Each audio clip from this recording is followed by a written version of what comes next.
आप सभी मसीह भाई बहनों को प्रभु यीशु मसीह के नाम में जय मसीह की। फिर से आज के इस नए वीडियो के माध्यम से मैं आप सभी का स्वागत करता हूं। और आज का ये वीडियो बहुत ही ख़ास और बहुत ज़रूरी है हर एक विश्वासी मसीह भाई बहनों के लिए। आजकल एक विषय बहुत ज़्यादा इंटरनेट पर, सोशल मीडिया, फेसबुक पर या यूट्यूब पर जिस पर चर्चा किया जा रहा है मसीहों के द्वारा, और बहुत ही इम्पॉर्टेंट है उसके बारे में लोगों को जानना। और वो विषय है अन्य भाषा को लेकर।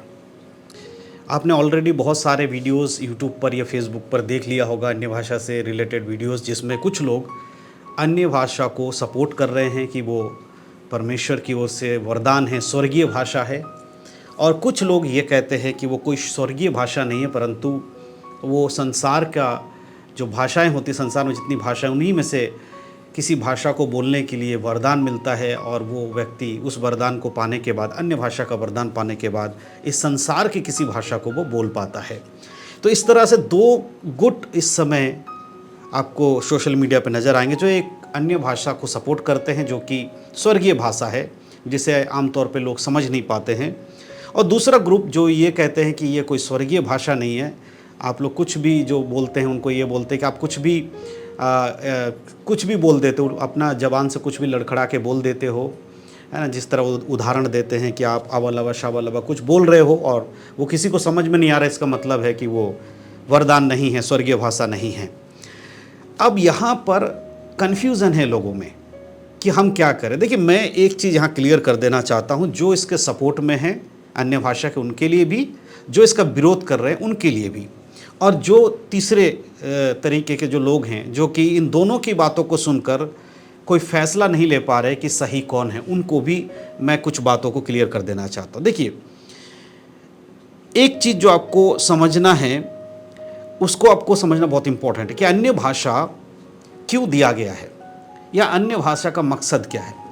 अगर आप पहले कुरिन्थियों की पत्री 14 अध्याय को पढ़ेंगे तो वहाँ पर कुछ बातों को लिखा गया है प्रेरित पौलुस के द्वारा। मैं कुछ बातों को पढ़ना चाहता हूँ। यहाँ लिखा है पहले आयत में, प्रेम का अनुसरण करो और आत्मिक वरदानों के धुन में रहो, विशेष करके भविष्यवाणी करो। यहाँ पौलुस कहता है आत्मिक वरदानों के धुन में रहो और विशेष करके भविष्यवाणी करो। यानी कि ये नहीं कहा कि सिर्फ भविष्यवाणी करो, कोशिश करो कि आप भविष्यवाणी के वरदान को परमेश्वर से पा सको, या उसकी धुन में ज़्यादा समय और ज़्यादा मतलब भविष्यवाणी करने में अपने आप को सौंपो, प्रभु को हाथों में सौंप कर परमेश्वर से प्रार्थना करो कि प्रभु अपने वरदानों में से ये वरदान आपको दे ताकि आप भविष्यवाणी कर सको। इस तरह से उदाहरण के लिए मैं समझा रहा हूँ, इस बात को समझना। लेकिन उसके दूसरे आयत में जब हम पढ़ते, लिखा है, क्योंकि जो अन्य भाषा में बातें करता है वह मनुष्यों से नहीं परंतु परमेश्वर से बात करता है, इसलिए कि उसकी बातें कोई नहीं समझता, क्योंकि वह भेद की बातें आत्मा में होकर बोलता है। यहाँ पर अन्य भाषा की बात की गई है, ठीक है। तो प्रभु का वचन कहता है कि आप भविष्यवाणी करो, लेकिन जब कोई व्यक्ति अन्य भाषा में अगर कोई बात कर रहा है तो इसको ये समझना होगा कि वो आपसे बात नहीं कर रहा है ना, सुनने वाले से बात नहीं कर रहा है, ठीक है। वो क्या कर रहा है, क्योंकि जो अन्य भाषा में बातें करता है वो मनुष्य से बात नहीं कर रहा है। अगर आपको लगता है कि कोई व्यक्ति अन्य भाषा बोल रहा है और उसके लैंग्वेज आपको समझ में नहीं आती है, आपको लग रहा है कुछ भी वो अगड़म सगड़म जो भी आप जो भी उदाहरण देते हैं आपको लगता है वो इस तरह बात कर रहा है, तो पहली बात तो वो आपको समझने के लिए दिया ही नहीं गया है ना। मनुष्य के लिए तो है ही नहीं। सबसे पहली चीज़, मनुष्य को नहीं परंतु परमेश्वर से बातचीत करने के लिए वो दिया गया। तो आपको अगर नहीं समझ में आ रहा है तो इसका यह अर्थ नहीं है कि वो कोई भाषा है ही नहीं, सबसे पहली चीज़। तो जो लोग ये कन्फ्यूज़न में हैं कि हम किसके बातों को समझें कि भाई अन्य भाषा वाकई में है या नहीं है, या जो आज कुछ लोग बोलते हैं वो नहीं है, ये बकवास है, उनकी बात माने, या जो कहते हैं बाइबल में है उनकी बात माने। आप बाइबल से देखिए, बाइबल क्लियर ये बताती है कि अन्य भाषा है, और जब कोई अन्य भाषा में बात करता है वो मनुष्य से बात नहीं कर रहा परंतु वो परमेश्वर से बात कर रहा है। और परमेश्वर जब वो बात करता है तो भेद की बातें परमेश्वर से करता है। ऐसे में कोई भी उसकी बातों को समझ नहीं पाता, क्योंकि वो बातें आत्मा में होकर बोलता है, ठीक है। इसमें भी बहुत सारी चीज़ें आपको आगे पढ़ेंगे तो आपको पता चलेगा। लेकिन यहाँ एक चीज़ और उन लोगों के लिए जो ये कहते हैं अन्य भाषा नहीं है, ये कुछ भी अगड़म सगड़म बोल रहे हैं, तो उनके लिए एक वचन और है इसी पहले कुरिन्थियों 12 अध्याय के अगर आप पढ़ेंगे उसके आखिरी में 10 आयत से लेकर तो आपको कुछ चीज़ें पता चलेगी। 12 के 10 में इस प्रकार लिखा है, फिर किसी को सामर्थ के काम करने की शक्ति, और किसी को भविष्यवाणी की, और किसी को आत्माओं की परख, और किसी को अन्य प्रकार की भाषा, और किसी को भाषाओं का अर्थ बताना। ये सब वरदानों के बारे में यहाँ लिखा गया है। तो यह दो चीज़ों पे आपका मैं ध्यान ले जाना चाहता हूँ, अनेक प्रकार के भाषा और किसी को भाषाओं का अर्थ बताना। यहाँ दो चीज़ें समझना, एक अन्य भाषा को बोलने के लिए भी आपको वरदान की आवश्यकता है, दूसरा उसका समझने के लिए भी आपको अन्य भाषा के वरदान को समझने के लिए भी कि क्या बोला जा रहा है उसके लिए भी आपको वरदान चाहिए, है ना। क्लियर यहाँ लिखा अर्थ बताने का, यानी कि अन्य भाषा बोलने के लिए भी परमेश्वर की आत्मा का जो वरदान है वो आपको आवश्यकता आपके लिए, और उसको समझने के लिए भी आपको उसकी आवश्यकता है। ये ज़रूरी नहीं है कि अगर कोई व्यक्ति अन्य भाषा में बात कर रहा है और वो जब खुद बात कर रहा है तो उसे भी उसका मतलब पता हो, क्योंकि अगर एक व्यक्ति को अन्य भाषा का मतलब पता चल रहा है और वो बोल रहा है लेकिन उसे मतलब नहीं पता चल रहा है, तो ये हो सकता है। कई बार ऐसा होता है कि परमेश्वर ये दोनों वरदान एक व्यक्ति को दे देते हैं, यानी कि एक ही वरदान है देखा जाए तो, लेकिन इन दो पहलू हैं यहाँ पर, बोलना और समझना। जब एक व्यक्ति को बोलना समझने का जो अनुग्रह परमेश्वर की ओर से वरदान मिल जाता है तो वो बोलता भी है और उसका अनुवाद भी कर सकता है। इसीलिए पौलुस ने ये कलीसिया को निर्देश दिया था कि कलीसिया में अन्य भाषा को ना बोला जाए, क्योंकि ऐसे में क्या होगा, जब वहाँ कोई अनुवाद करने वाला व्यक्ति नहीं होगा तो बाकी लोग उसको पागल समझेंगे या बड़बड़ाने वाला समझेंगे, और बिल्कुल वैसा ही आज हो रहा है। तो कई बार आज अगर ये विरोध उठा है कि अन्य भाषा का वरदान जो है वो सही नहीं है, वो कारण कई बार ये भी है कि बहुत सारे लोग इसे अन्य भाषा को इस तरह से बोलना शुरू कर दिए थे कलीसिया के अंदर, जो कि वहाँ मौजूद किसी को अनुवाद नहीं आता था या उसको बारे में नहीं जानते थे, बस उन्होंने सुना और उनको लगा कि हमें तो समझ में नहीं आ रहा है। कारण क्या है?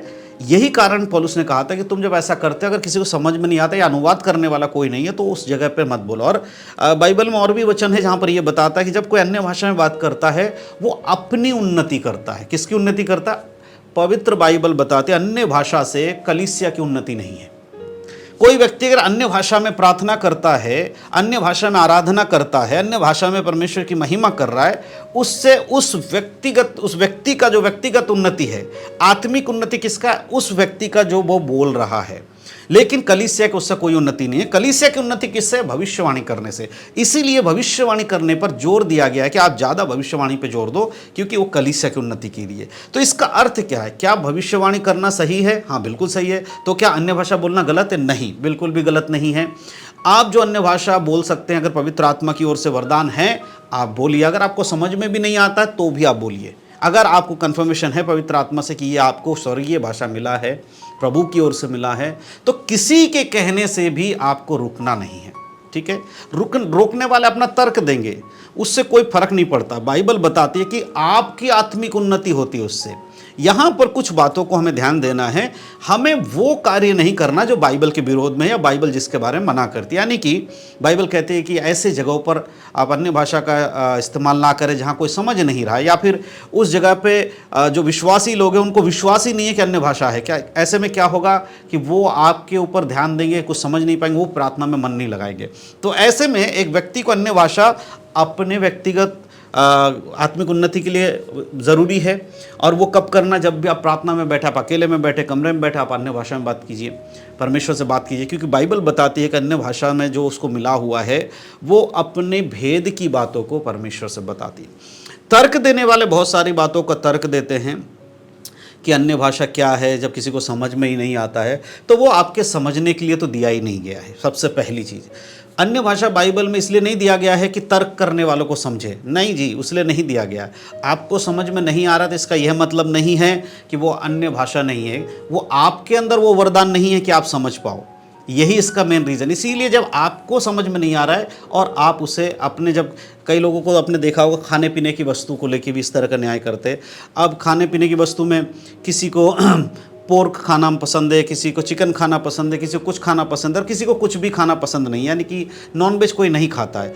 तो वो नॉनवेज जो नहीं खाता है वो चाहता है कि जो मैं नहीं खाता हूँ तो दूसरा आदमी क्यों खाए। ऐसे में क्या होता है, वो विरोध करना शुरू कर देता है। उसी प्रकार जब किसी को अन्य भाषा को समझ में नहीं आ रहा है या उसको लगता है कि भाई उसने बाइबल को अपने बुद्धि से समझाया है, बाइबल को ऐसे पढ़ लिया जैसे किताब पढ़ते हैं ना। कई बार लोग कॉन्टेस्ट पढ़ने के चक्कर में कि भाई कॉन्टेस्ट में पढ़ो, कॉन्टेक्स्ट में बाइबल पढ़ना है कि क्यों लिखा गया, कैसे लिखा गया, संदर्भ में पढ़ना है। लेकिन कई बार इस संदर्भ में पढ़ते पढ़ते लोग इतना ज़्यादा संदर्भ में ही रह जाते हैं कि आत्मिक चीज़ों को समझने की कोशिश नहीं करते। उन्हें सब कुछ एज इट इज़ चाहिए होता है कि एज इट इज़ कहाँ लिखा है, एक लाइन में कहाँ लिखा है, किस जगह पे बताया गया है, कहाँ पर क्लियर किया गया है। देखो, ये भविष्यवाणी की किताब है, ये आत्माओं को जीतने वाली किताब है, ये मनों को बदलने वाली किताब है। इसके अंदर लिखी हुई सारी बातें जो लिखी गई हैं, ये समय के अनुसार पवित्र आत्मा इनमें से कई लोगों से अलग अलग रीति से बात करते हैं।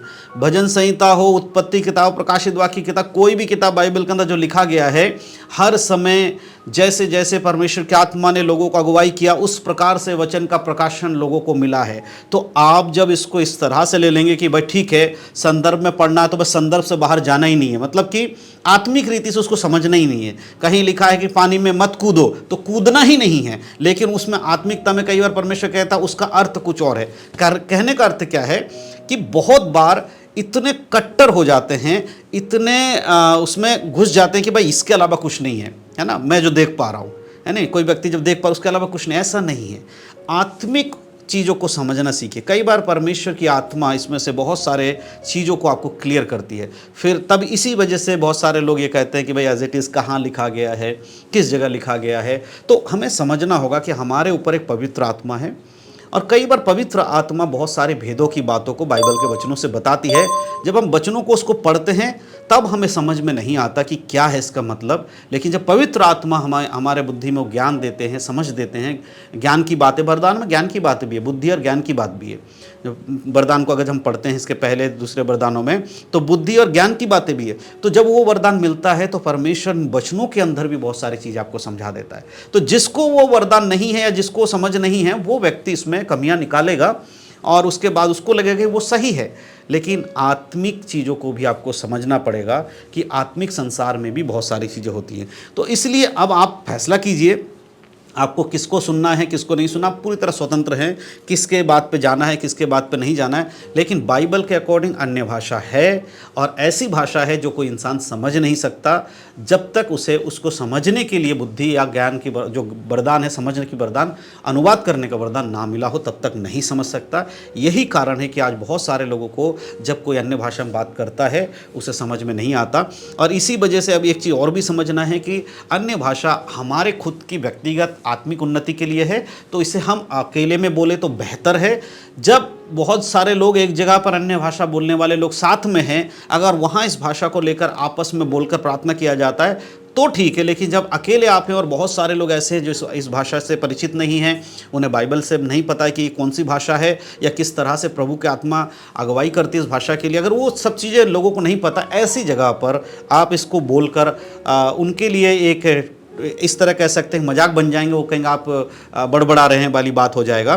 तो उस जगह पे कम ना बोलें। ज़्यादातर अपने प्रार्थनाओं में समय जो भी आपको परमेश्वर अगुवाई करते उस समय में अपने आत्मिक उन्नति के लिए करें। और अगर कलीसिया के अंदर परमेश्वर की आत्मा अगुवाई करती है तो परमेश्वर के आत्मा की अगुवाई में चीज़ों कर। देखिए, हम आत्मिक लोग हैं, हम किताबों की तरह बाइबल को पढ़कर थ्योरी पे चल के, भाई ठीक है साइंस जैसा होता है ना कि भाई साइंस में प्रूफ चाहिए, बाइबल में कई सारी चीज़ों को आत्मिक लेवल पे भी हमें जांचना है, आत्मिक लेवल पे भी समझना है। बाइबल के अनुसार अगर हम देखें तो यीशु मसीह का जी उठना आत्मिक चीज़ है ना, लेकिन संसार के नज़र में या साइंस के नज़र में असंभव वाली बात हो जाती है। लेकिन क्या ये झूठ है? नहीं, ये सत्य है। आत्मिक रीति में बहुत कुछ हो रहा है जो मनुष्य को नहीं दिखाई देता है, इसीलिए इस चीज़ को समझिए। तो अन्य भाषा को लेकर जो भी आपके अंदर डाउट है, बाइबल से देखें, बाइबल क्लियर है। अब एक व्यक्ति जो बोलता है उसको आप सुनकर अगर बाइबल से आप नहीं पढ़ोगे तो फिर आप उस व्यक्ति की बातों को जायज़ है कि मान जाओगे। ऐसा नहीं करना है, आपको बाइबल से देखना है। तो मैं विश्वास करता हूं कि आप इन बातों को समझ पा रहे हैं। अब आप इसके बारे में क्या सोचते हैं? आप भी बाइबल पढ़ने वाले लोग होंगे, आप भी सब कुछ जानते हैं। आपको अब तक क्या समझ में आया है, जो कुछ आप ये लोगों के एक दूसरे को बोलते हो देख रहे हैं, ज़रूर कमेंट बॉक्स में हमें बताइए। और अगर इसके ऊपर और डिटेलिंग में अभी चीज़ों को समझना है तो मैं आने वाले समय में बहुत डिटेल में चीज़ों को लेकर वीडियो बनाऊंगा। आप मुझे कमेंट में लिख दीजिएगा, कमेंट बॉक्स में अपना सवाल लिखकर भेज दीजिएगा। और आप क्या सोचते हैं इसके बारे में, इसको भी ज़रूर लिखिएगा। परमेश्वर आप सबको आशीष दे। सबको जय मसीह की। God bless you.